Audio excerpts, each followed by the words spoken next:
was called into ministry as a teenager. I grew up in the Missouri Synod Lutheran Church. Women are not allowed to be ordained. I came out when I was 16 for the first time.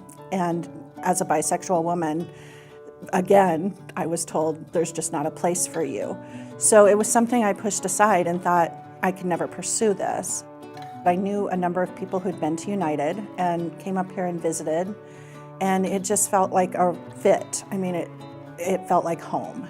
I grew up in Sheridan, Wyoming. Matthew Shepard and I shared several mutual friends. We had always known violence was possible, but the level of violence was just absolutely horrifying. My pastor stood up and preached a sermon, and it was that Matthew Shepard was in hell. And that was a shift for me. I realized I didn't have the luxury of staying quiet. I had to fight. There's still too many people who are turned away from their faith communities because of who they are.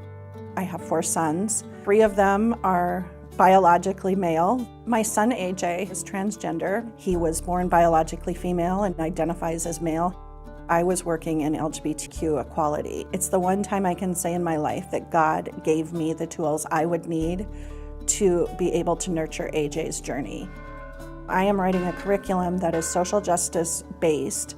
We need to change the narrative. We need to change how we've been telling our Bible stories. The intersection of all of the different oppressions and injustices in the world mean that most of the stories in the Bible have been told from a white, heterosexual, male perspective. How do we tell that story that affirms people and brings them back to social justice? Is not just LGBTQ specific, it's also dealing with economic injustices and environmental injustices and racism and xenophobia.